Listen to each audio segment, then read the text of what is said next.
इस रामायण कथा में हम आप सबका स्वागत करते हैं। और इस रामायण कथा हमने थोड़ा सा अल्प विराम दिया था, क्योंकि जन्माष्टमी के महोत्सव, राधाष्टमी के महोत्सव के उपरांत हम सब एक बार फिर यहाँ पर एकत्रित हुए हैं राम कथा के लिए। और इस राम कथा को आगे हम बढ़ा रहे हैं। तो आप में से जितने भी भक्त थे वे सब जुड़े हुए थे बालकांड के लिए। हम बालकांड से आगे बढ़ते हुए हम अयोध्या कांड तक पहुंचे। और अयोध्या कांड में भी हम जो है मंत्रा और कैकेयी के संवाद तक हम पहुंच चुके थे। आज हम कथा वहां से आगे ले जाएंगे। तो आइए इस रामायण की कथा एक बार पुनः आरंभ करने से पहले मंगलाचरण के साथ, इसी कारणवश जो है मंगलाचरण होता है कि मंगल की कामना करते हैं कि ये चलता रहे।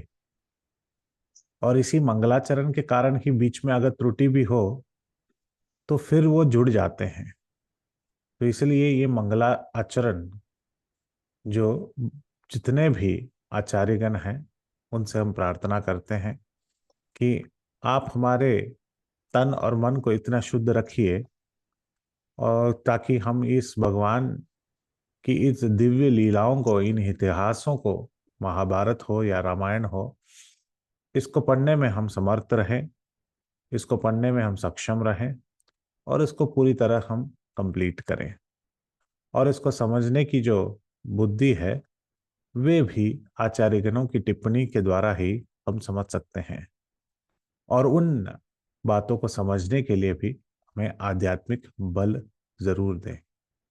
इन सब बातों को याद रखते हुए आइए आज का मंगलाचरण करते हैं और आज का कथा हम करते हैं। ओम अज्ञानतिमिरान्धस्य ज्ञानाञ्जनशलाकया चक्षुरुन्मिलितं येन तस्मै श्रीगुरवे नमः। श्रीचैतन्यमनोभीष्टं स्थापितं येन भूतले स्वयं रूपकदा मह्यं ददाति स्वपदान्तिकम्।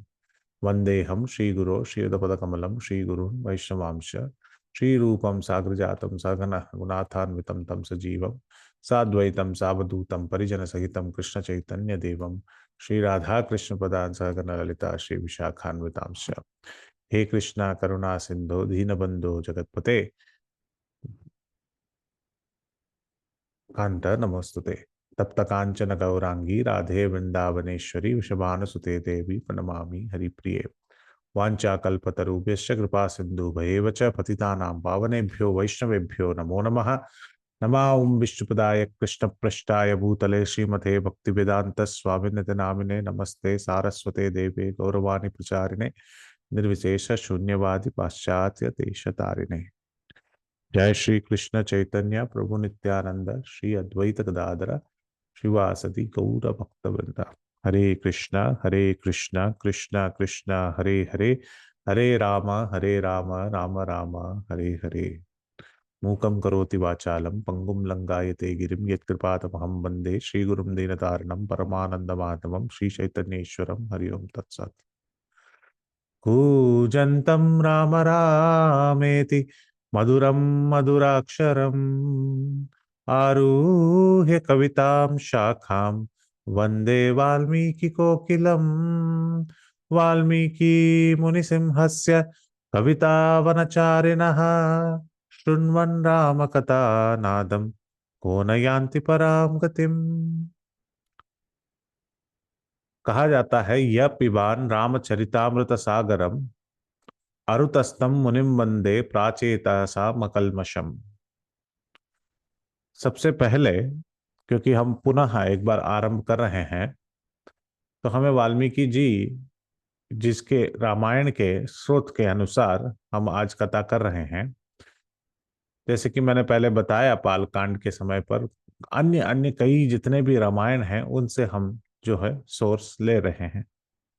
पर फिर भी वाल्मीकि रामायण जो है मूल रामायण के रूप में हम देख रहे हैं। इसलिए वाल्मीकि जी को बारंबार दंडवत और नमस्कार करना अति आवश्यक है। क्यों ऐसा है? क्योंकि वे इतने वरिष्ठ जो ऋषि हैं, मुनि हैं, जिन्होंने भगवान राम के चरित्र के बारे में लिखा है। ये उनकी बड़प्पन नहीं है।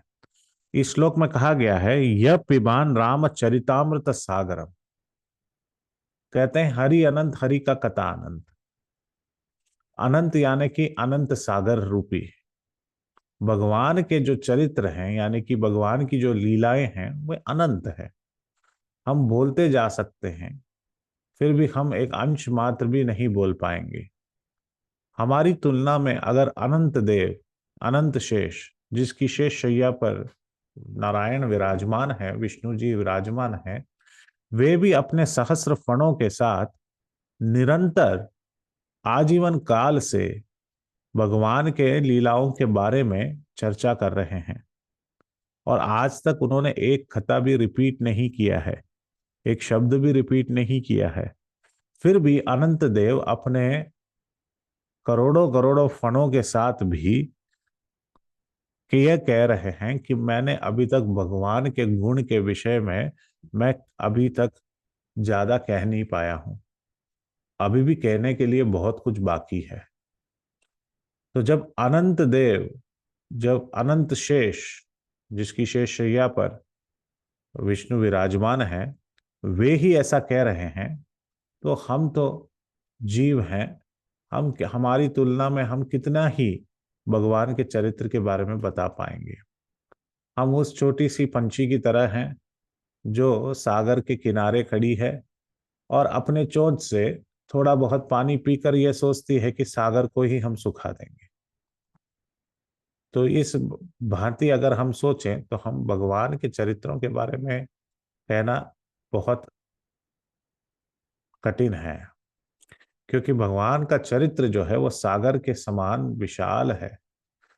इसमें तो बड़े बड़े ऋषिगण मुनिगण जो है वे गोते लगाते हैं, जिस प्रकार से बड़े बड़े मछलियां सागर में गोते लगाती हैं।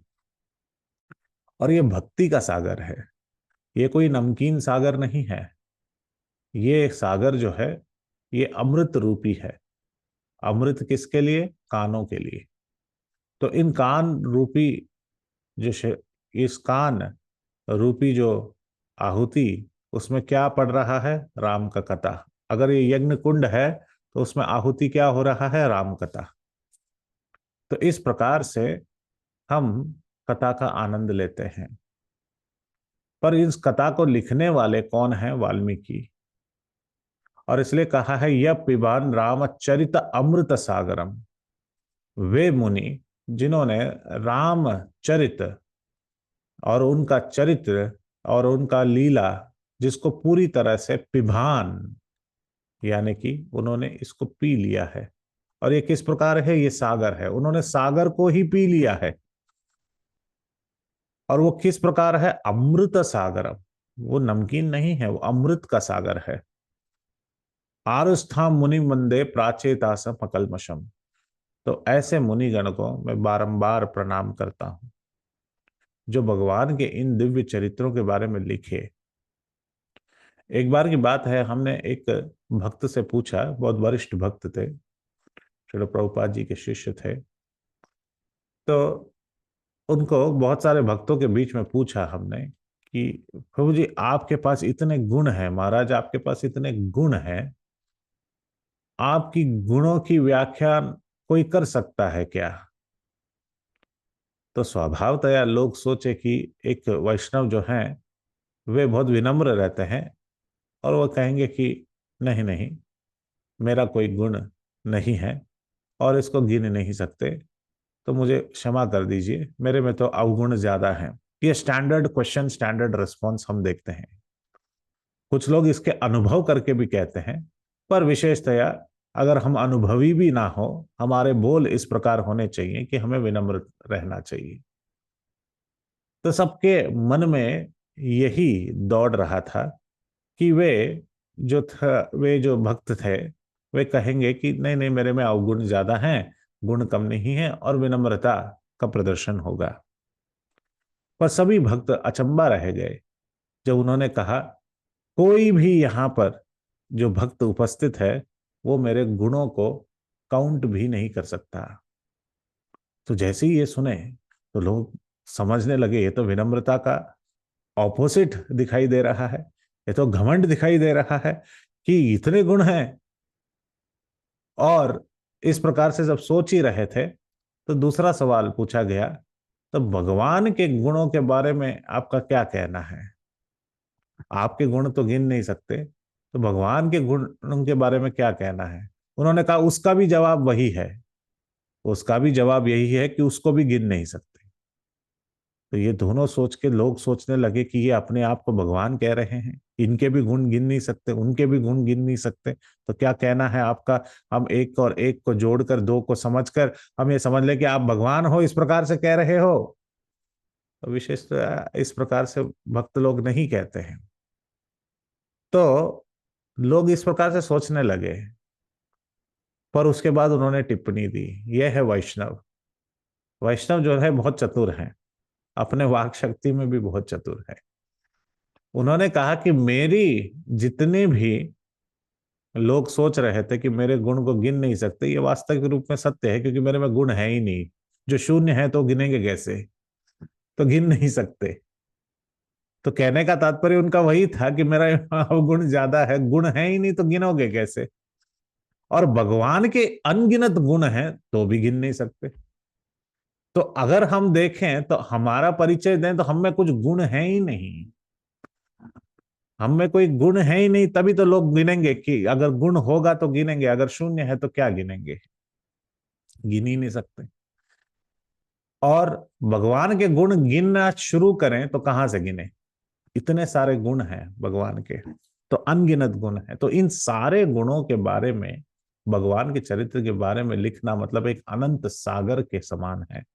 उस सागर को जिन्होंने पूरी तरह पी लिया है, ऐसे वाल्मीकि जी को पुनः एक बार हम जो है विनम्र रूप से उनको नमन करते हैं, दंडवत करते हैं, और उनके दिया हुआ इस वाल्मीकि रामायण के इस सागर में वापस से गोता लगाते हैं।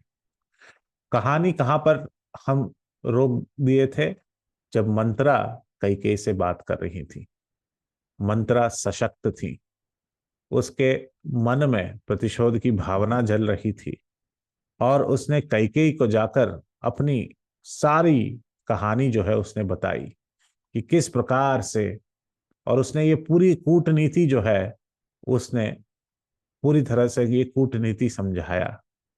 और हम यह देख चुके हैं कि किस प्रकार से कैकेयी ने हाँ, पूरी तरह से मंत्रा की बातों में आ गई थी, और मंत्रा का जो ये प्लान था उसको अमल करने में मंत्रा सक्षम रही।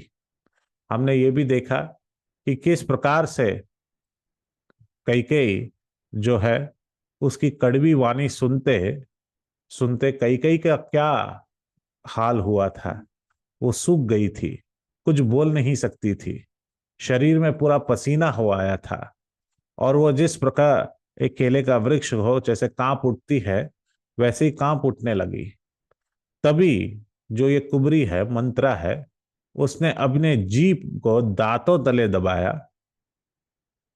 उसे भय हुआ कि कहीं भविष्य में अत्यंत डरावना चित्र सुनकर कैकेयी का हृदय की गति न रुक जाए, तो इसलिए उसने अपने आप को, अपने जीभ को अपने दांतों तले दबाया, और फिर कई सारे कपट कहानियां सुना सुना के, इतनी सारी कपट कहानियां, करोड़ों कहानियां। तुलसीदास जी बहुत सुंदर तरीके से कहते हैं, कही कही कोटिक कपट कहानी, धीरजु धरहु प्रभो दिसि रानी। कही कही उसने बहुत सारे कपट कहानी सुनाए, एक नहीं दो नहीं। देखिए, कपटी लोगों के पास बहुत सारी कहानियां होती हैं। अगर किसी की निंदा करना है तो उनके पास इतनी सारी कहानियां होती हैं। ये निंदा करना जो है, इसे एक भक्त के जीवन से हटा देना चाहिए। निंदा कभी नहीं करनी चाहिए, निंदा किसी की भी नहीं करनी चाहिए। ये निंदा करना ही एक बहुत बड़ा जो है एक अवगुण है, जो भक्तों को आगे बढ़ने से रोकता है। इसलिए एक जो कवि है उन्होंने बहुत सुंदर कहा है। कौन है वो कवि? उनका नाम है चरण दास। चरण दास ने बहुत सुंदर तरीके से ये कहा है कि जो साधु हैं, जो भक्त हैं, उनका सबसे बड़ा मित्र कौन है? निंदक ही उनका मित्र है। देखिए, निंदा एक बहुत बड़ी एक अवगुण है। लोगों के सामने हम उनके बारे में बहुत ऊंचा कहते हैं, पर जैसे वे चले जाते हैं, पीठ के पीछे हम उनकी चुगली करते रहते हैं कि ये इस प्रकार है, वो इस प्रकार है, उसका फलाना ढिमकाना, इस प्रकार से हम बहुत सारी कहानियां कहते हैं। और हम सोचते हैं कि हाँ, ये तो हम भक्तों के साथ नहीं करते, मगर आजू बाजू जो लोग रहते हैं, अपने परिवार में ही जो लोग रहते हैं, सह संबंधी हैं, बहू है या सास है, ये सब पीछे हम निंदा करते रहते हैं। तो हमें ये ध्यान देना चाहिए, अगर हम भक्ति के पथ पर हैं तो हम किसी की निंदा नहीं करें। तो चरणदास कहते हैं, साधो निंदक मित्र हमारा। सबसे बड़ा मित्र कौन है हमारा? निंदक ही हमारा सबसे बड़ा मित्र है। और कहते हैं कि निंदक को कहाँ रखना चाहिए? सबसे निकट रखो। निंदक को निकटे ही राखो, हो न देऊ नियारा। साधो निंदक मित्र हमारा। निंदक को कहां रखना चाहिए? बिल्कुल पास में। अरे प्रभु जी, ऐसे कैसे हो सकता है? जीवन कैसे जी सकता है? अगर कोई निंदा करते ही रहेगा, उसको सबसे पास में क्यों रखना है? ये साधु जनों का यह सुझाव है कि निंदक को अपने पास रखिए, सबसे निकट। क्यों? पाछे निंदा करी अग धोवे, मन मिटे बिकारा। पाछे निंदा करी मतलब आपकी पीठ के पीछे अगर कोई निंदा कर रहा है तो क्या धो रहा है आपका? आपके अघ धोवे, यानी कि आपके सारे पाप धो रहा है वो। जो सुन रहा है वो आपका सारा पाप ले जाएगा, और जो निंदा कर रहा है आपका सारा पाप ले जाएगा। तो बोलिए, ऐसा कोई व्यक्ति जो आके फ्री में बोल रहा है कि आपका पाप मुझे दे दीजिए, आप उसको दूर रखेंगे कि पास रखेंगे? बिल्कुल पास रखेंगे। और इसका मतलब ये भी सोचिए कि अगर हम किसी की निंदा कर रहे हैं तो हम क्या लेके जा रहे हैं घर पे? मन की शांति नहीं, उसका पाप लेके जा रहे हैं घर। जैसे सोना तपी अगन में निर्मल करे सोनारा। जिस प्रकार कोई सोनार है, वो सोने को शुद्ध करने के लिए पूरी तरह आग में उस सोने को जलाता है, और जिससे उसका शुद्धिकरण होता है, उसी प्रकार उस व्यक्ति का शुद्धिकरण हो जाता है जिसकी निंदा हो रही है, क्योंकि उसके पाप धुल जाते हैं। निंदक उसके पाप ले जाते हैं। तो धन, कहते हैं, घन आहरण कसी हरी हीरा, निबटे कीमत लच हजारा। हाँ, जिस प्रकार से एक हीरे को मारने से, हाँ, और एक हीरे को कट करने से, और जिसको रखकर उस पे बहुत सारे कट देते हैं, और उस प्रकार से अलग अलग कट देने के बाद एक हीरे में जितना ज्यादा कट है उतना ज्यादा उसका धन जो है बढ़ जाता है। और उसी प्रकार जो है हम भी इतने निंदा के बाद, हमारा पाप धुलने के बाद हम एक हीरे की तरह शाइन करते हैं। तो साधो निंदक मित्र हमारा, निंदक को निकटे ही राखो, हो न देऊ नियारा। निंदक को अपने पास रखिए। निंदा करने वाले लोगों से डरिएगा मत, वो आपके पाप धो रहे हैं, सुन लीजिए। हाँ। और ये तो कहते हैं कि साधुजन इतना भी कहते हैं कि बिन करी मम कर्म कठिन, सब मिटे निंदक प्यारा। एक ऐसा व्यक्ति जो हमारे बिल्कुल परिश्रम करने के बिना हमारे पाप को, मेरे पाप को धुलने के लिए मुझे परिश्रम करना पड़ेगा, मुझे नाम जप करना पड़ेगा, पर कोई और निंदा करता है और हम सुन ले उसे, तो ठीक है, हमारे पाप तुरंत धुल जल जाते हैं। तो हमने कुछ परिश्रम किया क्या? कुछ परिश्रम नहीं किया। किसी की ईर्ष्या भावना हमारे तरफ है और कोई निंदा कर रहा है, और हम उसको सुन ले, टॉलरेट कर ले, तो हमारे पाप धुल जाते हैं। और कहते हैं चरणदास, हमारी निंदा करने वाला उतरे भव निधि पारा। हम तो ये चाहते हैं कि जो हमारी निंदा कर रहा है वो तो भव निधि पार हो जाए। वो भवनिधि को पार करेगा। और ऐसे निंदक के चरणों में स्तुति भाके बारंबार। हम बारंबार अपनी स्तुति करेंगे ऐसे निंदक के चरणों में। साधु निंदक मित्र हमारा। तो यहां पर ईर्ष्या के भाव में मंत्रा जल रही थी। और वे निंदा कर रही थी किसकी? भगवान रामचंद्र की। वो कह रही थी कि राम जो है उनको आप पनिशमेंट दीजिए कैकेयी जी। आप इस प्रकार से रहिए, इस प्रकार से कैसे भूल कर रही हो? पर कैकेयी के मन में बिल्कुल ये विचार नहीं था कि राम को कुछ जो है कठिनाई दे। और वे चाहती थी, वे तो कौशल्या माता से भी ज्यादा राम को चाहती थी, प्यार करती थी, लाड प्यार से उन्हें बड़ा की थी। वो कहे कि कल तो राम का जो है पट्टाभिषेक होने वाला है और उनका राजगद्दी पर बैठने वाले हैं। ये तो सुख समाचार है। इस सुख समाचार जो है ये सुनकर मैं अत्यंत खुश हूं। ये लो तुम्हारे लिए हीरे जवाहरात, ये सारे आभूषण ले लो। उन सबको उसने फेंक दिया और कहा, मूर्ख तुम बिल्कुल नहीं समझ रही। तो उस कुबरी मंत्रा ने ऐसे ऐसे लाखों करोड़ों कहानियां बताई। और इन सारी कपटी कहानियों में एक ही मर्म था, वो था कि सभी लोग तुम्हारे साथ छल कर रहे हैं। देखिए, भगवान रामचंद्र जी के साथ 16-17 साल कई रही हैं, उनको लाड प्यार से पला बड़ा किए हैं। पर अब मंत्रा के सामने एक ऐसा विषय था कि 1.5 घंटे में उस पूरी कहानी, उस पूरे प्यार को हटाकर ईर्ष्या में बदल देना है। कितना बड़ा ये जो है प्रोजेक्ट था मंत्रा का, मगर वो सफल हुई उस बात पे। और उस सफल होकर उसने कैकेयी को मना लिया। तो कैकेयी ने कहा, तुमने तो मेरी आंखें खोल दी मंत्रा। मैं तो सोच रही थी कि मैं अपने ही दुनिया में जी रही थी। तो मैं, अब मुझे ये भी रास्ता बताओ। तुमने सोच ही लिया होगा, इतना सारा चीज तुमने कहा ही है, तो तुमने सोच ही लिया होगा कि इसको मैं अमल भी कैसे करूं, इसको मैं पूर्ण कैसे करूं, किस प्रकार से भरत को राजगद्दी पर बिठाऊं। तुम्हें तो पता ही है कि मेरे पुत्र मेरे लिए बहुत प्रिय है, भरत मेरे लिए बहुत प्रिय है। तब मंत्रा कहने लगी, मंत्रा कही कि तुमको तो कुछ चीजें याद भी नहीं आता, और तुम तो फोटो एल्बम देखती भी नहीं हो कि पहले क्या हुआ। इतने सारे फोटो थे, तुमने देखा ही नहीं एल्बम। बोला, कौन सा एल्बम, कौन सा फोटो, किस चीज की बात कर रही हो?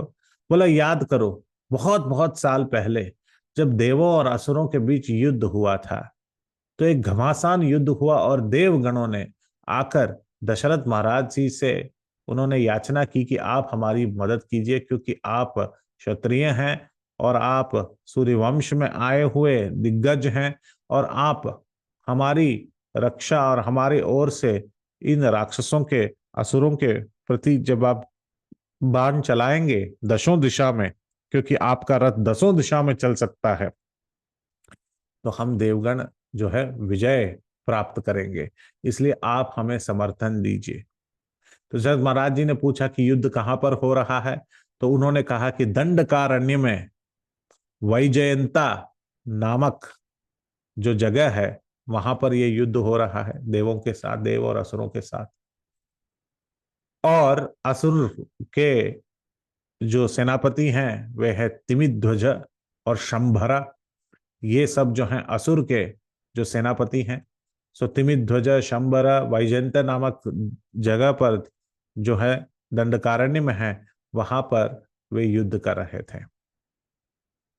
और मंत्रा कह रही है, तुम्हें याद है जब युद्ध में दशरथ महाराज इस प्रकार से युद्ध कर रहे थे, तब उनके ऊपर एक ऐसा अस्त्र चलाया गया था जिससे वे मूर्छित होकर गिर पड़े, और उनके जो सारथी थे वे भी जो है गिर पड़े। तो उनके रथ का कोई सारथी नहीं था। तब तुम सारथी बनी थी कैकेयी, तुमने रथ को संभाला था। और यहां तक कि रथ के पहिए में, अगर आपने देखा होगा, इस रथ के पहिए में एक एक्सल होता है। एक्सल यानी कि बीच का एक कड़ी होता है जिसके वजह से वो चक्र घूमता है, वो भी टूट गया था। और कहीं कहीं पे तो तुमने अपना हाथ डालकर उस चक्र को चलाया था और अपने हाथों से चलाया था। इतनी कठिन परिश्रम करके दशरथ महाराज जी के जो है प्राण आपने बचाए थे और इसको याद कराया। तो मंत्रा ने जब ये कहा, कैकेयी ने कहा बिल्कुल हाँ ये सब मुझे याद है, मगर ये सब मुझे क्यों याद दिला रही हो? तो उन्होंने कहा कि अरे याद करो कैकेयी, जब तुमने इस प्रकार से उनके जान बचाए थे तो उन्होंने कहा कि मैं तुम्हें 2 वर देता हूं और जो तुम्हें मांगना है मांगो। और तुमने कहा था कि ये 2 वर मैं बाद में रखूंगी, अपने सेफ में रखूंगी, बैंक लॉकर में रखूंगी, और जब चाहिए तब मैं उससे उठा कर लेकर आऊंगी। और अभी तक तुमने उसके बारे में पूछा नहीं है, तुमने ये 2 वर पूछे नहीं है। कैकेयी बोलने लगी कि ये सारी चीजें तुम अभी क्यों बता रही हो? तो वापस मंत्रा डांटने लगी, क्योंकि उसका संबंध कैकेयी के साथ इस प्रकार से था कि वे दासी तो थी उसकी, पर उसको बचपन से लाड प्यार करके बड़ा कर रही थी, तो वो खुलकर बात कर सकती थी। वो कहने लगी कैकेयी तुम एकदम बुद्धू हो, तुम 2 और 2 को 4 नहीं बना सकती, 2 पॉइंट को तुम जोड़ नहीं पा रही हो। ये कह रही हूं कि तुम्हारे पास 2 वर है, उसको अभी इस्तेमाल करो। कैकेयी ने पूछा कैसे इस्तेमाल करूं? तो इस प्रकार से इस्तेमाल करो कि पहले वर में बोलो कि आपको चाहिए, पहला वरदान ये आप मांगो अपने दशरथ महाराज से कि राजगद्दी पर कल राम नहीं भरत बैठेंगे, भरत का पट्टाभिषेक होगा, वे अयोध्या के अगले नरेश बनेंगे। ये सुनकर कैकेयी का मन अति हर्षित और उल्लास हो उठा। और दूसरा क्या पूछना है? एक ही में हो गया ना मेरा बात, मैं दूसरा नहीं पूछना चाहती। पर मंत्रा ने कहा नहीं, तुम दूसरा भी पूछो। देखिए इसको कहते हैं ईर्ष्यावादी लोग। जब एक अच्छा प्रबल और सशक्त अच्छा अगर हमारे मन में विचार भी आए तो उसको भी दबा देते हैं। कैकेयी नहीं मांगना चाहती थी, कैकेयी खुश थी कि हाँ ठीक है, एक ही वर में मेरा काम हो गया, मेरा भरत मेरा राजगद्दी पर बैठेगा। पर तुरंत उसने दूसरा वर भी मांगने के लिए कहा। बोला दूसरे वर में क्या मांगू? बोले कि नव पंचवर्षाणी, 9+5। अरे प्रभु जी ऐसा क्यों बोल रहे हैं? 9+5, 10+4 क्यों नहीं? 12+2 क्यों नहीं? 11+3 क्यों नहीं? ये सब 14 वर्ष का वनवास ही होता है। नव पंचवर्षाणी, इस प्रकार से वाल्मीकि कहते हैं कि नव पंचवर्षाणी, मंत्रा कहती है कि 9 साल और 5 साल। चतुर्दशी ऐसा क्यों नहीं कहते हैं? चतुर्दश वर्षानी, 14 साल जो है, क्योंकि हम कविता पढ़ रहे हैं और कविता में कुछ बोल जब इस प्रकार से लिखे जाते हैं तो उस बोल के साथ वो तालमेल रखते हैं। तो इसी कारण जो है कवि ने नव पंचवर्षानी, ताकि वो हम अनुष्टुप छंद में जब बातें करें तो या फिर उस दोहे को हम कहें या फिर श्लोक को हम उच्चारण करें तो वो वाक शक्ति में शुद्ध रहे, और वाक शक्ति और जो सुन रहे हैं उनका भी हृदय जो है लालित रहे। तो इसलिए नव पंचवर्षानी, उन्होंने कहा कि 14 साल वनवास के लिए पूछो। किसके लिए? राम नहीं कहा। बहुत चालाक थी मंत्रा। उसने ये नहीं कहा कि राम को 14 साल वनवास करो, बोले सीता के पति को बोलो कि वे वनवास जाए। उसने तभी भी उसको यह सोच रही थी कि अगर राम कह दिया तो वापस ये प्यार जग उठेगा, और प्यार से अगर जग उठेगा तो वो जाएंगी नहीं, कहेंगी नहीं, दशरथ महाराज जी से बोलेंगी नहीं। तो बोले सीता के पति को बोल दो कि वे 14 साल वनवास। कई कई तो पूछी कि राम को वनवास क्यों भेज रही हो? देखिए अभी भी प्यार मन में था कई कई के। उन्होंने राम को वनवास जाने की क्या जरूरत है? तो बोले कि नहीं, अगर तुम्हारा पहला वर जो है, जो तुम्हें उसे सशक्त करना है और इंश्योर करना है कि भरत ही राजगद्दी पर बैठेंगे, तो राम का यहां से जाना बहुत बहुत अनिवार्य है। क्योंकि राम के प्रति बहुत प्रिय हैं अयोध्यावासी, और अयोध्यावासी ये कदापि नहीं देख सकते कि राम की जगह पे भरत बैठे और ये राम जी को ये स्वीकार हो, और ये बिल्कुल विद्रोह करेंगे और राजनीति के अनुसार ये विद्रोह होगा, और इस विद्रोह के कारण जो है हम बिल्कुल हमारे जो विचारधारा है उसको हम सशक्त नहीं कर सकते। ताकि भरत जो है राजगद्दी पर बैठ पाए। तो इसलिए पहला बार तुम दशरथ महाराज जी से ये मांगो कि भरत राजगद्दी पर बैठ जाए कल, और उसका राज पट्टाभिषेक हो, राम का नहीं। और सीता के पति यानी कि राम जी का 14 साल वनवास हो। तो कैकेयी के मन में ये पूरी तरह से बैठ गया। ये दोनों विचारधाराएं वो सोचने लगी, मंत्रा तुम इतनी, और वो उसकी बड़प्पन करने लगी कि हे मंत्रा तुम इतनी अच्छी हो कि तुमने मेरा बुद्धि सही रास्ते पर ला चुकी हो। अब तुमने ये भी सोचा कि इसको मैं करूंगी कैसे। तो बोले कि जितने भी तुम्हारे आभूषण हैं वो सब फेंक दो, और वो वाला रूम है ना। बोले कौन सा रूम।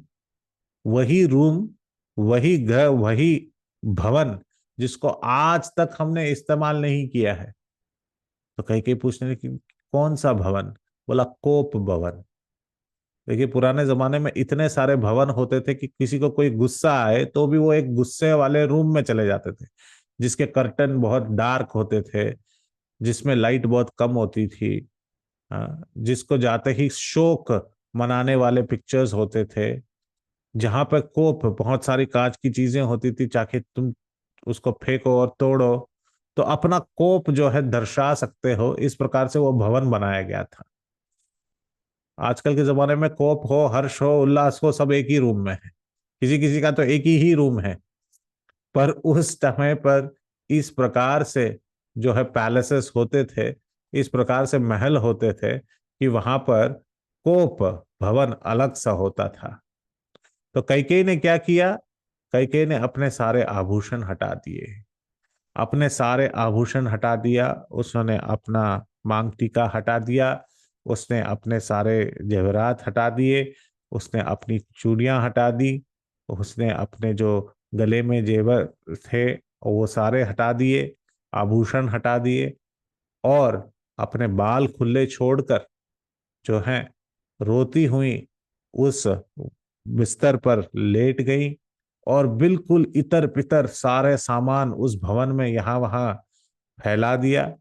और इस प्रकार से, जिस प्रकार से कोई सांप आग के सामने और अपने ही सांसों को जोर जोर से अगर कोई ले, तो उस प्रकार से उस सांप की भांति वे रो रही थी, और ये कोप दर्शा रही थी दशरथ महाराज जी के प्रति। जब दशरथ महाराज जी को यह खबर सुनाई गई कि कैकेयी आपसे मिलना चाहती हैं, तो दशरथ महाराज जी भागे भागे आए। वाल्मीकि जी बहुत सुंदर तरीके से लिखते हैं कि इसमें सरकाजम देते हैं, परिहास देते हैं। दशरथ महाराज जी को देखकर थोड़ा सा परिहास लिखते हैं। देखो अब दशरथ महाराज भागे भागे जा रहे हैं जिन्होंने इंद्रियों के ऊपर विजय पाया है। कहने का तात्पर्य यह है कि अभी इंद्रियों को पूरी तरह संयम खो बैठेंगे। अब जैसे ही सुनेंगे पूरा संयम खो बैठने वाले हैं। और दशरथ महाराज जी भागे भागे पहुंचे और बोले कि कैकेयी कहाँ है।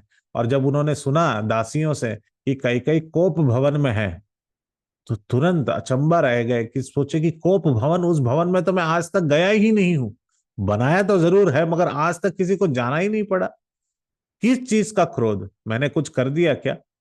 हाँ, गृहस्थ जीवन में होता है, कई सारे अनबन इधर उधर होते हैं। पर दशरथ महाराज जी ने इतने सुख और समृद्धि के साथ अपने सारी बीवियों को रखा था कि उनको कभी ऐसा लगा ही नहीं कि कोई कोप भवन भी जा सकता है। तो बोला वो भी कैकेयी मेरी प्रिय पत्नी, और वो भी कोप भवन में। तो भागे, वाल्मीकि जी बोलते हैं कि वे भागे उनके पास। और जैसे ही कोप भवन में प्रवेश किए और उन्होंने देखा कि इर्द गिर्द सारे आभूषण सब कुछ यहाँ पर बिखरे हुए हैं, और उस बिस्तर के ऊपर कैकेयी लेटी हुई है। और बिस्तर पर लेटने से पहले वो जमीन पर लेटी हुई थी, और जमीन पर लेटी हुई थी और बोल रही थी कि मैं बिस्तर पर नहीं लेटूंगी, मुझे नहीं, मुझे कुछ नहीं चाहिए। और उस प्रकार से क्रोध में हाँफ रही थी जैसे कोई सांप हाँफ रहा हो। और इसमें तमिल के कवि कंबन ने बहुत सुंदर तरीके से कहा है कि कैकेयी कौन सी साड़ी पहनी थी। अरे प्रभु जी, कोप चल रहा है, कोप भवन के बारे में कह रहे हैं, उसमें साड़ी का वर्णन क्यों आ रहा है। नहीं, इसमें बहुत सारी चीजें, इतनी बहुत सुंदर तरीके से कंबन कहते हैं कि जो साड़ी कैकेयी ने पहनी थी उसको कहते हैं गुट्टा। यानी कि साउथ इंडियन लैंग्वेज में अगर कहा जाए, जैसे मैंने ये कुर्ता पहना है, तो इस कुर्ते में बहुत सारे डिजाइन हैं और एक एक स्पॉट है, आप देख सकते हैं। इसलिए मैंने आज ये पहना है कि क्योंकि आपको दिखाऊं कि कई कई कैसे साड़ी पहनती थी। ये कुर्ता है, पर वो कांचीपुरम और इत्यादि माताजी लोग तो जानते हैं कि साड़ी में अलग अलग डिजाइन और प्रिंट आता है। एक है गुट्टा। गुट्टा यानी कि उसमें अलग अलग डॉट्स होते हैं। हाँ, और ऐसे साड़ी हमने बहुत सारे देखे हैं राजस्थान में, चाहे बांधनी हो या गुजरात में बांधनी साड़ी हो, या फिर अन्य जगह पर मध्य प्रदेश इत्यादि में अलग अलग स्पॉट्स के साथ साड़ी के भी बहुत सारे साड़ियां हैं। पर यहाँ पर उसने पहने थे ये साड़ी जिसमें अलग अलग स्पॉट्स थे, अलग अलग जो है डॉट थे, और वो इस प्रकार लग रहा था कि वो हिरण के रूप में लग रही थी। तो हिरण के ऊपर भी जो है स्पॉट्स होते हैं, अलग अलग जो है स्पॉट्स होते हैं, इसको कहते हैं स्पॉटेड डियर, जो हिरण। और जैसे ही उसने देखा, किसने, दशरथ महाराज जी ने कैकेयी को देखा कि वो नीचे पड़ी हुई है और इस प्रकार से साड़ी पहनी हुई है, तो उसको उसने अपने बाहों में उठाकर बिस्तर पर रखा।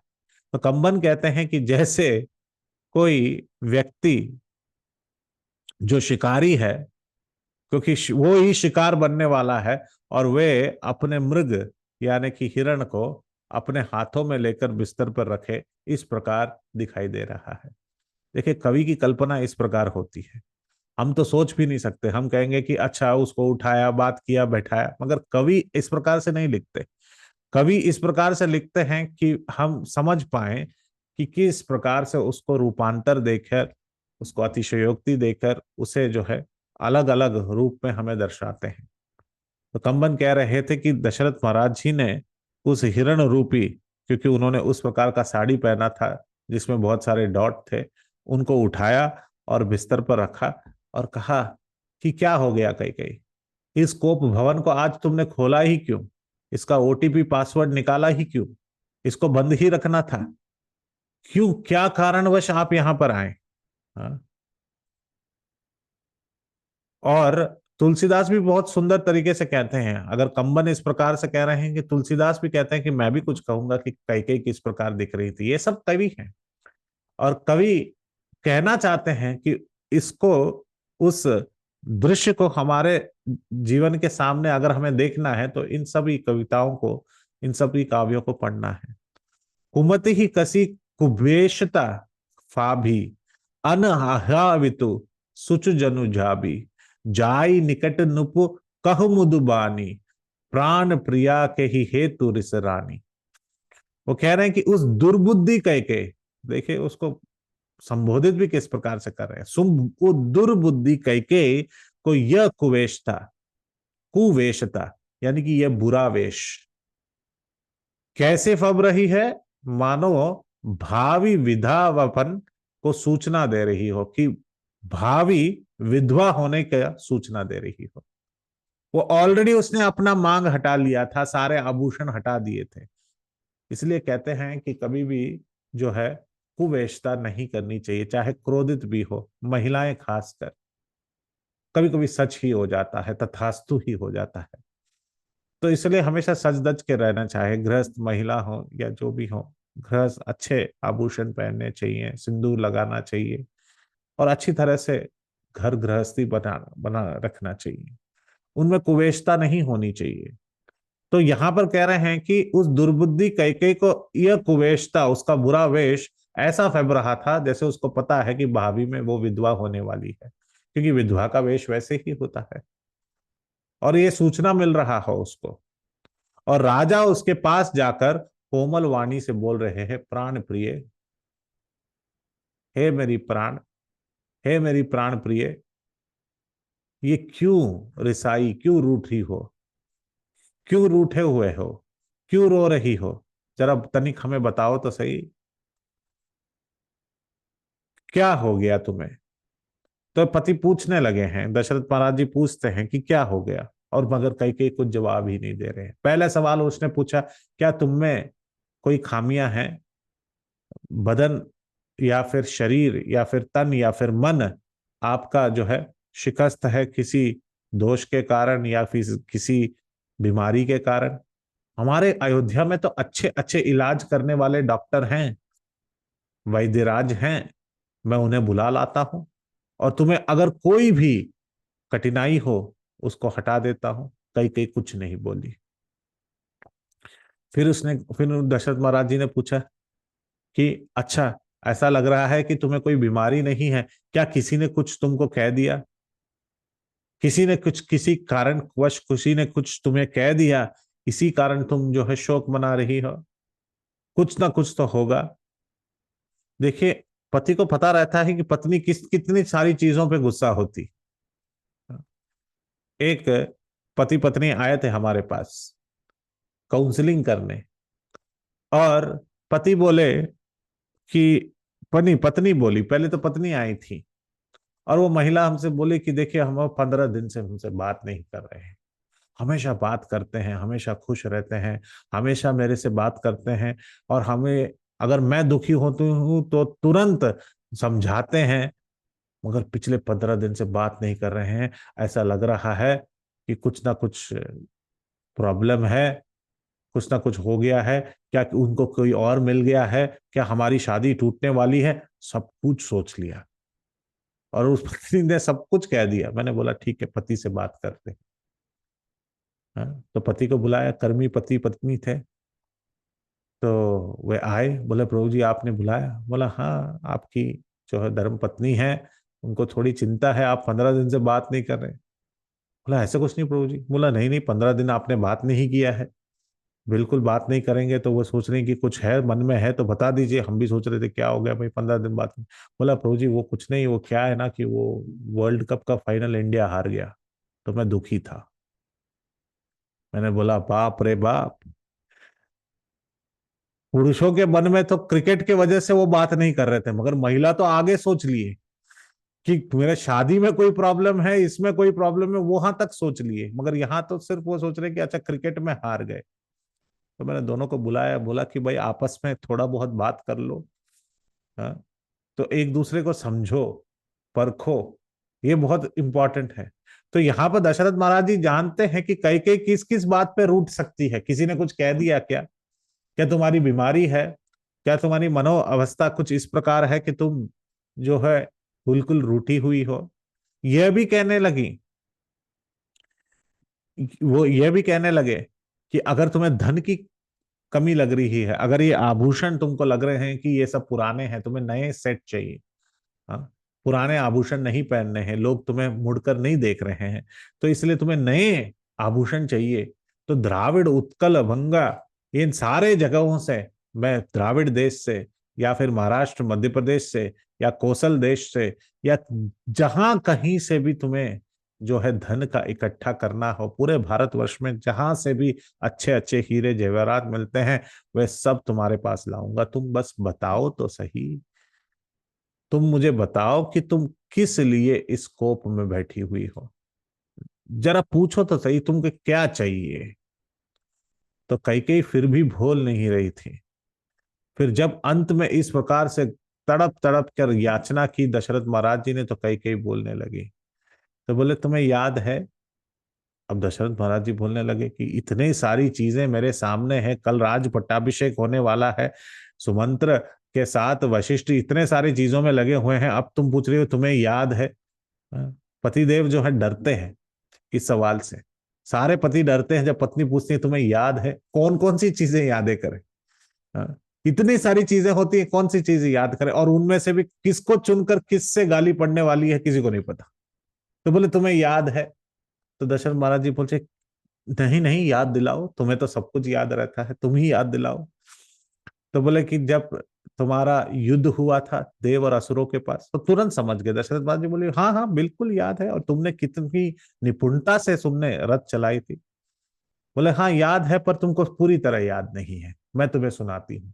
तो सुनाने लगी, कहने लगी कि तुम्हें याद है कि जब तुम्हारा प्राणों में इस प्रकार से अस्त्र त्रिध्वज और शभरा ने इस्तेमाल किया था, और तुम्हारे प्राण में खतरे थे, तो उस समय पर मैंने उस रथ को चलाकर तुम्हारी संरक्षणा की थी, और जिसके वजह से तुमने मुझे दो जो है वरदान दिए थे। बोले हाँ हाँ मुझे अच्छी तरह याद है, और तुमने ये भी कहा था कई कि मैं उसे अभी नहीं पूछूंगी, जब समय आएगा तब मैं उसे इस्तेमाल। बोला हाँ अभी समय आ गया है, और मैं चाहती हूँ कि मैं उस दो जो वर है वह अभी मांगू। बोला बिल्कुल, ये तुम्हारी ही है, मैं तुम्हें वचन देता हूं कि दो क्या, तुम चार मांगो।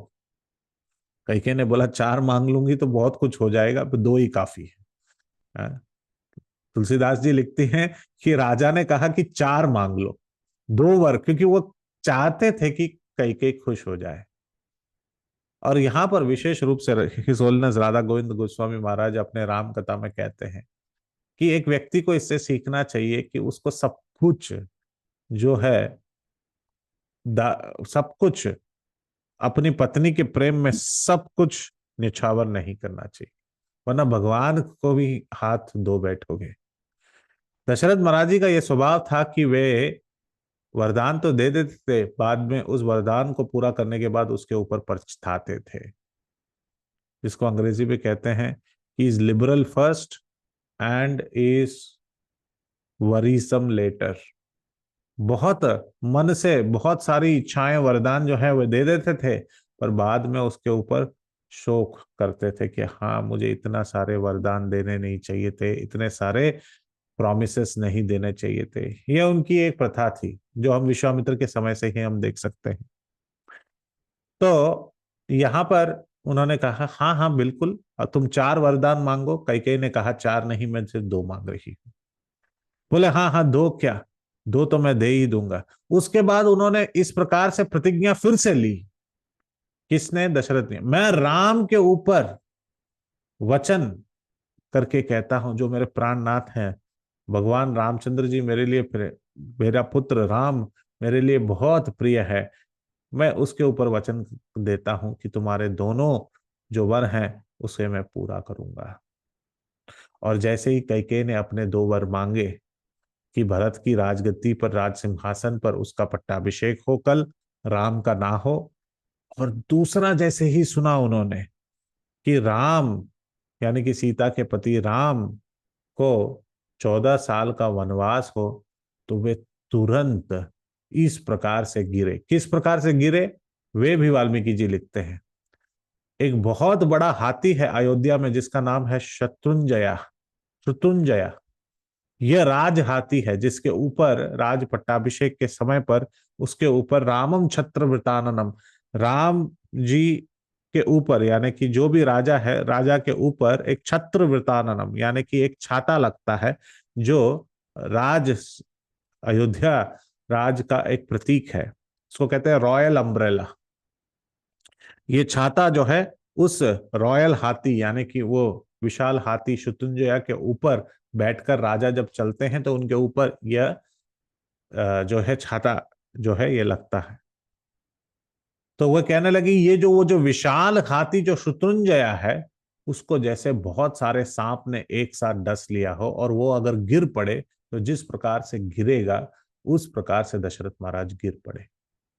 जैसे कोई एक विशाल वृक्ष, तुरंत एक आंधी आने पर एक विशाल वृक्ष अगर गिरे तो बहुत बड़े विशाल वृक्ष जिस प्रकार से गिरता है, दंडवत करते हैं, उस प्रकार से दशरथ महाराज जी गिर पड़े। तो कंबन कहते थे, अभी हम उसी साड़ी पर वापस जाते हैं। तो प्रभु जी साड़ी का बात तो आगे चल गया, वापस साड़ी के पास जा रहे हैं। बोले कंबन ये कहते हैं हमने कहा नहीं था कि उसने उस हिरण को जाकर बिस्तर पर लगाया। क्यों? क्योंकि हिरण के ऊपर भी दाग होते हैं, धब्बे होते हैं। पर मैं ये भी कहना चाहता हूं, एक कोई कोबरा हो या सांप हो, नाग हो, उसके ऊपर भी धब्बे होते हैं। तो वही हिरण समझकर जिसको आपने बिस्तर पर लेटाया वो तो सांप निकला, और उस सांप ने आपको डस दिया दशरथ महाराज, ये आप देख नहीं पा रहे हैं। और यहां पर एक बहुत सुंदर कवि आते हैं दक्षिण भारत में, जिनका नाम है आशु कवि। ये पिछले 30-40 साल पहले ही हमारे इस धरती पर थे। उन्होंने एक बहुत सुंदर रामायण लिखा है संस्कृत की भाषा में, जिसका नाम है मंजू रामायण।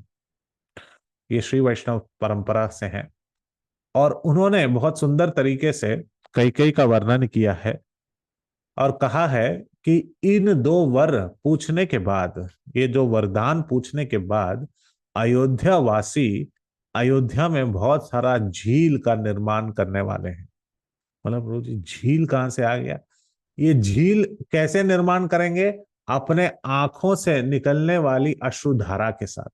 क्योंकि जब वे वरदान सुनेंगे कि दशरथ महाराज जी किस बात पे माने हैं, तो वे सब रो उठेंगे और रो उठेंगे, और हर गली गली में हर व्यक्ति, हर अयोध्या वासी रो उठेगा, और रोते रोते वो बहुत बड़े बड़े झील बना देंगे जो सागर के समान हो।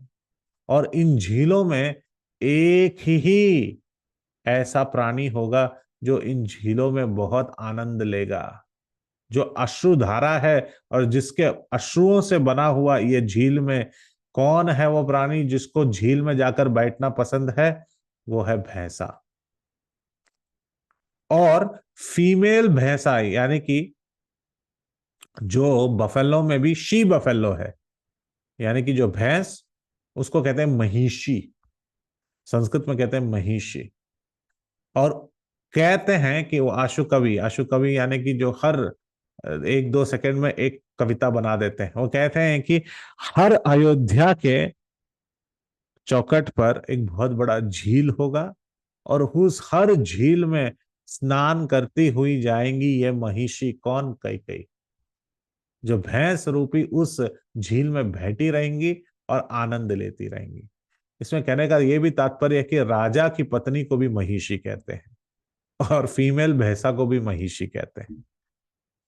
महारानी, महिषी, ये दोनों शब्द जो है उन्होंने इस्तेमाल किया है और कहा है कि इस प्रकार से वे जो है घूमेंगी।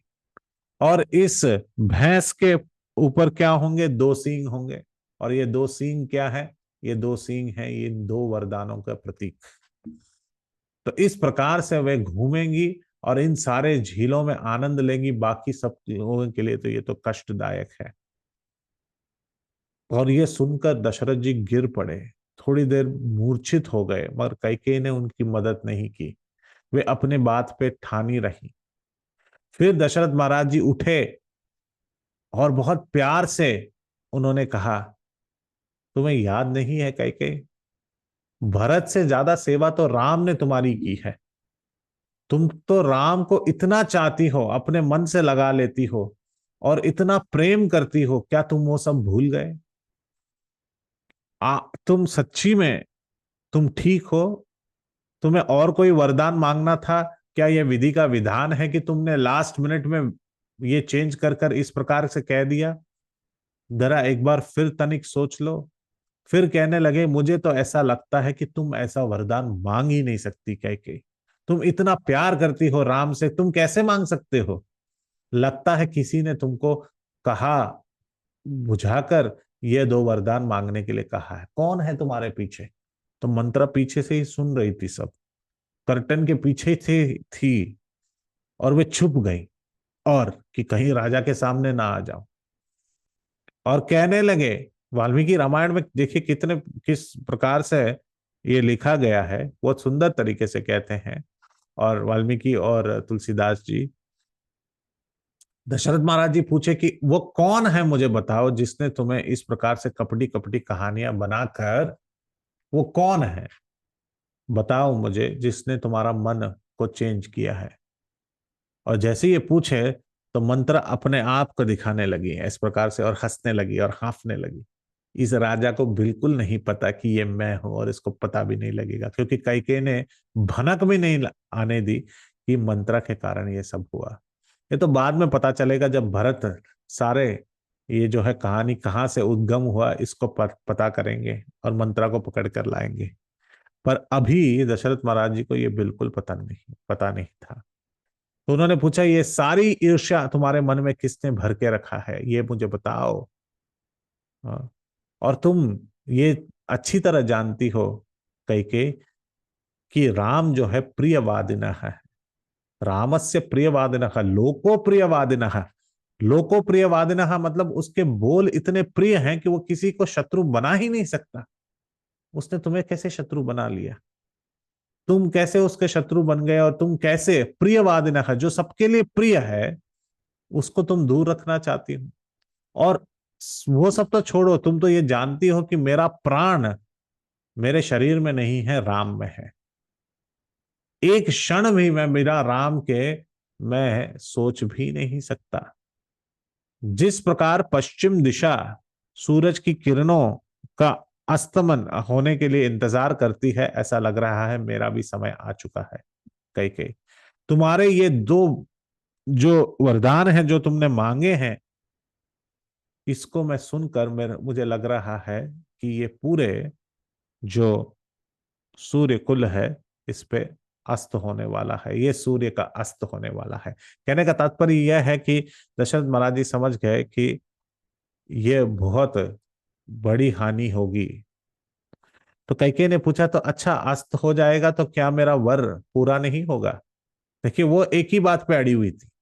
वो तो इतना भी नहीं सोच रही थी कि उसके पति मरने की बात कर रहे हैं, मगर वो पूछ रही थी, अच्छा अगर आप मर गए तो क्या आप वचन पालन नहीं करेंगे? और तभी उन्होंने कहा, प्राण जाए पर वचन न जाए, रघुकुल की रीति यही है। रघुकुल की रीति कि हम वचन को हमेशा सक्षम रखेंगे और उसको अमल करेंगे। तो इस प्रकार से जो है दशरथ महाराज जी मान गए पूरी तरह।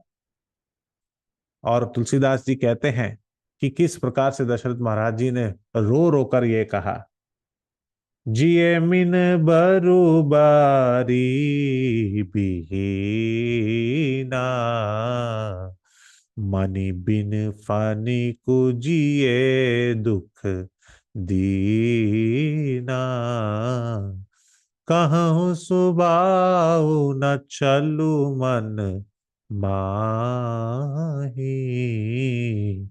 जीवन मोर राम बिनु नाही, जिये मिन बरु बरी बिहानी। मछली चाहे बिना पानी के जीती रहे, ये दशरथ महाराज जी के बोल हैं कि मछली भी रह सकती है बिना पानी के। और क्योंकि सांप के बारे में कंबन ने कह ही दिया है, तो दशरथ महाराज जी भी कह रहे हैं कि तुमने सांप के माफी डफ्स लिया है। तो कह रहे हैं, मनी बिन फनी को जिए दुख दीना। मछली जो है बिना पानी के जीती रहे, और सांप भी चाहे तो उसके ऊपर उसका मणि निकाल दे तो दीन दुखी होकर वो भी जीती रह सकती है। कहूं सुभाऊ न चलू मन माही, परंतु मैं स्वभाव से ही ये कहता हूं, मन मेरा जरा भी छल रखकर नहीं जी सकता। यानी कि मैं तुम्हारे साथ छल नहीं करूंगा, तुम्हारे वर को पूरा करूंगा। पर मैं ये भी कह दूं कई जीवन मोर राम बनु नाही, मेरा जीवन बिल्कुल मेरे पास नहीं रहेगा अगर राम के बिना मेरा कोई जीवन का अस्तित्व भी नहीं रहेगा। इस प्रकार से दशरथ महाराज जी ने कहा, और जैसे ही कहा वह कहकर मूर्छित होकर गिर पड़े। पर कैकेयी एक नहीं सुन रही थी, कैकेयी तो सोच रही थी कि अब क्या होगा। तुलसीदास जी तब बहुत सुंदर तरीके से लिखते हैं, उसी समय बाहर क्या चल रहा था। 15-20 लोग आए जो राम के घनिष्ठ मित्र थे, और उन्होंने बधाई दी राम को कि कल तुम्हारा पट्टाभिषेक होने वाला है। राम मुस्कुराए, सारे मित्रों से मिले, उनका कुशल मंगल पूछा। देखिए उस तरफ क्या चल रहा है, दशरथ महाराज जी एक विशाल पेड़ वहां पर गिरे पड़े हुए हैं, और यहाँ पर खुशी मंगल का समाचार सुनाई दे रहा है। भगवान रामचंद्र जी अत्यंत खुश होकर मुस्कुरा रहे हैं, और उन्हें पता भी है कि विधि का विधान किस प्रकार से आने वाला है, फिर भी वे मुस्कुरा रहे हैं। और उन्हें पता है कि आप सब लोग अगले हफ्ते वापस भी आने वाले हैं, इसलिए भी मुस्कुरा रहे हैं। तो इसी के साथ हम यहाँ पर कथा को विराम देते हैं, और सोचते हैं कि अगली बार क्या होगा, क्या दशरथ महाराज जी क्या कहेंगे, और किस प्रकार से वे जो है राम जी को यह समाचार सुनाएंगे।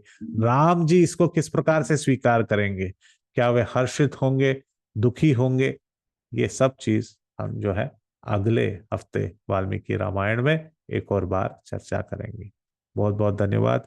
यदत्र स्खलितम किंचित विद्वाम सत्पूरयन्तु तत्, यदत्र सौष्ठुभम किंचित तद्गुरोर एव में नहीं। यदत्र स्खलितम किंचित, इस पूरे इतिहास के वर्णन में इस पूरे रामायण के वर्णन में अगर कोई त्रुटियां हैं तो आप सब पंडित विद्वान हैं, भक्त हैं और राम के प्रिय प्रिय भक्त हैं। आप उन त्रुटियों को ठीक कीजिए, बताइए और भक्तों के श्रवण में और आनंद दीजिए। ये त्रुटियां सब मेरा ही है। और अगर आपको कुछ भी अच्छा लगे इस कथा में, तो इसका श्रेय मेरे गुरुजनों को, श्रील प्रभुपाद को, वाल्मीकि को और अन्य जितने भी कवि जिन्होंने रामायण के ऊपर लिखे हैं, उनकी टिप्पणियों को उनको जाता है, मुझे नहीं। मैं तो सिर्फ प्रस्तुत कर रहा हूँ। बहुत बहुत धन्यवाद। हरे कृष्ण। किसी को कोई हरे प्रश्न कृष्ण। है, सवाल है तो पूछ सकते हैं। हरे कृष्ण। हरे कृष्ण प्रभु जी। धन्यवाद। यस रजनी धन्यवाद। माता जी।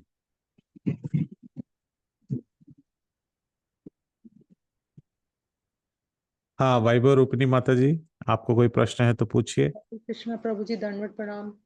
फर्स्ट ऑफ ऑल धन्यवाद। वेलकम बैक प्रभु जी। रिज्यूम किया आपने आज रामायण क्लास, बहुत अच्छा लगा। और अब हम सोच रहे हैं कि ये निर्विघ्न चलती रहे अंतिम कांड तक, ऐसी प्रार्थना है राम जी से। प्रभु जी आज बहुत आनंद आया। प्रश्न तो नहीं है, पर आपने मुझे बस ये पूछना था, जो कविता बत सुनाई कवि चरण दास जी की, साधु निंदक मित्र हमारा, तो वो एक बार फिर से सुना देंगे? मैं कंटिन्यूअस लिख नहीं पाई फ्लो में जैसे। मैं उसको चैट में डाल देता हूँ, आप कॉपी कर सकते हैं। जी प्रभु जी, बस यही कहना था। Thank you. Hare Krishna. Next thank you. Sangeeta Hare माता जी कृष्ण। का हैंड रेज है। हाँ। संगीता माता जी आप पूछ सकते हैं। हरे कृष्ण प्रभु जी, दंडवत प्रणाम। बहुत अच्छा आपने धन्यवाद। बताया है प्रभु जी। मेरे को वहाँ जो ये कह रही है ना, ये तो कविता कह रही है माता जी। मेरे को थोड़ा सा इसमें क्लियर नहीं हुआ कि जो है निंदा करने वाला जो है उसको क्या मतलब, आपने बताया ना कि उसके पाप, जो निंदा सुनने वाला और निंदा करने वाला, उन दोनों का मुझे थोड़ा सा समझ नहीं आया। तो हमारे पीठ के पीछे अगर कोई निंदा करते हैं और उसको कोई और सुनते हैं, तो किसी की निंदा सुनने से और किसी की निंदा करने से जिस व्यक्ति के बारे में निंदा कर रहे हैं उसका पाप सब वो दोनों ले जाते हैं। ये मेरा कहना था। अच्छा अच्छा, मतलब जिसकी हम निंदा कर रहे हैं उसके पाप हम दोनों के पास आ जाएंगे, सुनने वाले के पास भी और करने वाले के पास भी। जी। ठीक है, ओके, थैंक यू प्रभु जी, क्लियर हो गया। हाँ जी, हाँ जी। तो करना हाँ चाहिए तो कि नहीं करना चाहिए माता नहीं जी? प्रभु जी, करना नहीं चाहिए। वही तो, यही तो बिल्कुल, आप बात है समझ ना। गए। हाँ जी, हाँ हाँ, जी, हाँ। बिल्कुल थैंक यू समझ प्रभु गए। जी। हाँ जी, तो हाँ मैंने जी। चैट पर डाल दिया है। ठीक ठीक है। हाँ जी। Okay. Thank you thank you प्रभु सो जी, मच। दंडवत प्रणाम। Thank you. वैभव रूपनी माता जी, दिस यू कैन कॉपी, उसमें इंग्लिश भी है, उसका एक एक वर्ड। और मैं आपको एक यूट्यूब वीडियो भी बता दूंगा, विच विल गिव यू दी, जहाँ पे ये बहुत सुंदर तरीके से गा कर भी सुनाया है। हरे कृष्णा प्रभु जी, एक चीज और पूछनी थी, कथा से रिलेटेड नहीं है, पर क्योंकि आप जी। संस्कृत का इतना ज्ञान रखते हैं, तो मेरे गुरुदेव हैं परम पूज्य हिज होलीनेस लोकनाथ स्वामी महाराज, उनकी एक बुक है संस्कृत उच्चारणम करके। हम्म। वो बता रहे थे जैसे अलग अलग छंद होते हैं, तो हम जब हम्म। सिलेबस काउंट करते हैं तो उसमें उन्होंने बताया हो कि सेम नंबर ऑफ सिलेबल्स के भी अलग अलग नाम है छंद के। तो ये जी। कैसे आइडेंटिफाई करते हैं? अगर ये सीखना हो तो कैसे सीखें? जैसे 17 सिलेबल का ही अलग अलग नाम से है। इसके छंद और मीटर, ये छंद और मीटर अलग अलग हैं, इसको सीखना पड़ता है। जैसे जैसे राग और जैसे आप गान में, राग आपके मतलब बोल, कविता के बोल वही हैं या गान वही है, मगर उसको अलग अलग राग से गाया जाता है। कहीं पर आपको संधि विच्छेद करना पड़ेगा, कहीं पर तोड़ना पड़ेगा राग से मेल जुलाने के लिए। उसी प्रकार बृहति पंक्ति उष्ण त्रिष्टुप जगत्याह छंदांसी, छंद और इस प्रकार से अलग अलग जो है मीटर भी हैं। और यही 7 घोड़े हैं किसके? सूर्य देव के। पूरे तो जो सब कि आपने छंद। बताया। हाँ। हाँ, तो उसी प्रकार से जो है अलग अलग छंद है। अनुष्टुप छंद में 32 आते हैं। तो उस प्रकार से अलग अलग छंद हैं और उसको सीखना पड़ता है कि उसके मीटर अलग हैं, ये है।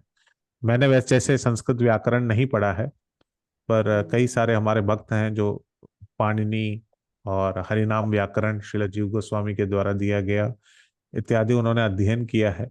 तो वे अलग अलग अनुष्टुप छंद, मैं चाहिए तो मैं भी नेक्स्ट टाइम हर एक छंद का एक एग्जाम्पल दे सकते हैं। अनुष्टुप छंद तो पूरी तरह रामायण की, वाल्मीकि रामायण की कविताएं हैं।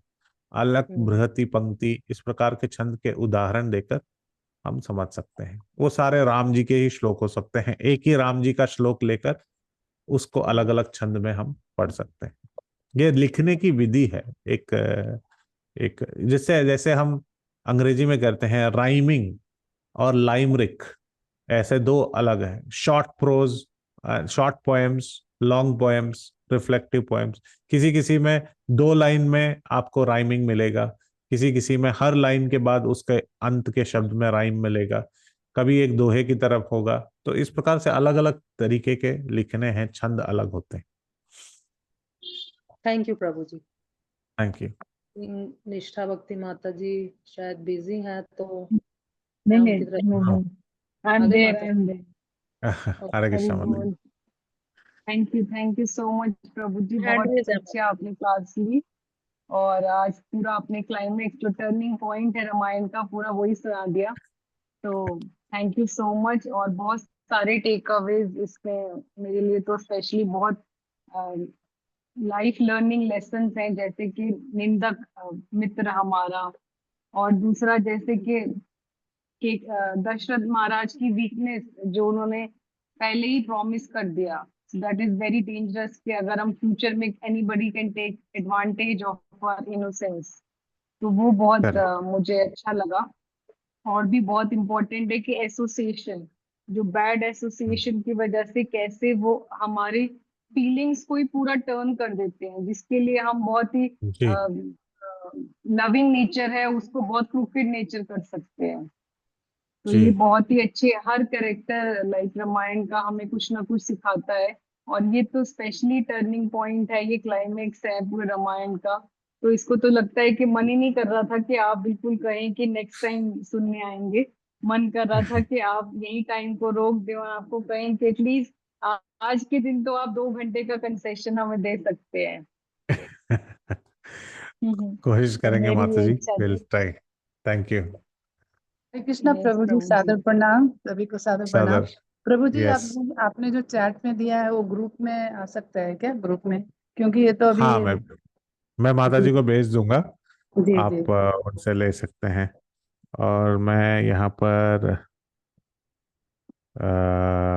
ये वाला जो वीडियो है वो भी मैं आपको भेज दूंगा। हरे कृष्णा प्रभु जी, हरे बहुत कृष्ण। वेरी नाइस सेशन, बहुत ही हरे अच्छा थैंक यू लगा। माता जी। हरे कृष्णा। प्रभु जी दंडवत प्रणाम। धन्यवाद, प्रणाम। पूछिए माता आपने जी। बहुत अच्छी नई नई चीज बताई है और नए नए ऋषियों के नाम भी बताए। उन्होंने बहुत अच्छी रामायण लिखी। वाल्मीकि और तुलसीदास जी की सुनी थी, बाकी नहीं सुनी थी। बहुत बहुत हरे आपको। कृष्णा। हाँ। और प्रभु जी आप इनके ग्रुप में भेजोगे? इनके ग्रुप में तो मैं ज्वाइन ही नहीं हूँ, तो मुझे कैसे मिलेगा? मैं ग्रुप में ज्वाइन हो भेजूंगी जाइए। माता जी मैंने आपको। बहुत बार कहा है माता जी को, बहुत बार। वो सिर्फ ये लिंक भेजती है और कुछ नहीं भेजती हमको, वो खाली लिंक भेज देती है। अभी अभी हमने अभी सुना, ऐड अभी अभी हमने सुना माता जी निंदा नहीं आपको करना ऐड है। मैं निंदा नहीं, मन के मुंह पे कर रही हूँ। निंदा तो हर औरत करती है। मैं वही कहने लगी थी, हम बचपन से सुनते आए हैं कि निंदा नहीं करनी, निंदा नहीं करनी। जी जी जी। और शुरू से हम लोग करते आए हैं। हजारों हाँ, पाप हमारे ऊपर, अनंत पाप होंगे। हमारे पहाड़ जो बने हुए हैं ये निंदा के ही बने हुए हैं। जी ठीक। तो ये बुढ़ापे में ही सुधर नहीं, जाए तो बहुत बढ़िया। आप तक पहुंचा देंगे। माता जी सक्षम है इस चीज में, निपुण है, आप तक पहुंचा देंगी। चलो, बड़ा धन्यवाद। निष्ठा माता जी का भी धन्यवाद। लिंक भेज देती है, बहुत अच्छा है। थोड़ा तो बुढ़ापा साफ हो जाएगा। बहुत बिल्कुल। बहुत धन्यवाद। माता जी का भी धन्यवाद। धन्यवाद। बहुत बहुत धन्यवाद। थैंक यू, बहुत थैंक यू अच्छा। धन्यवाद। Thank you so much. धन्यवाद। थैंक यू प्रभु जी, please accept the Vaishnav thank you. प्रणाम। वांछा कल्पतरुभ्यश्च कृपा कृपा सिंधुभ्येव च पतितानां सिद्धानां पावनेभ्यो पावनेभ्यो वैष्णवभ्यो नमो वैष्णवेभ्यो नमः। नमो नमः। अनंत कोटि वैष्णव धन्यवाद। की जय। श्रील जय। प्रभुपाद की जय। जय। थैंक यू प्रभु जी, प्रणाम। Thank you. हरे कृष्णा। रामायण की जय। हरे कृष्णा। सब वैष्णव को राम कोटि कोटि लक्ष्मण प्रणाम। सीता हरे हनुमान कृष्ण माता की जी, हरे नमस्ते। कृष्णा। जय। हरे हरे कृष्णा। कृष्णा माता जय। जी, बहुत बहुत सभी धन्यवाद डिवोटीज आपका। प्रभु प्रभु जी जी को का थैंक यू सब कर दीजिए। बहुत अच्छी क्लास। धन्यवाद। क्लास जय हरे वेंकटेश। कृष्णा।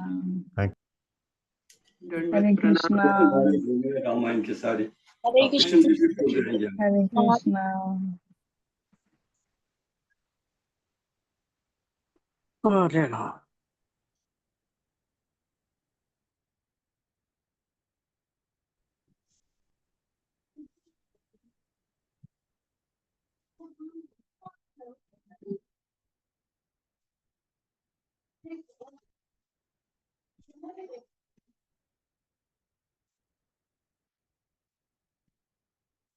क्या देखा था छवि? इसमें पड़ोगा ना मसालों में, फिर इसमें देख मसाले में। मैं तो इसी में देखा था, तेरा मसाले में डिब्बा देखा था। मैं नहीं डाला, तूने पूरी खाना में। हाँ मैं निकाल देती हूँ तेरे को।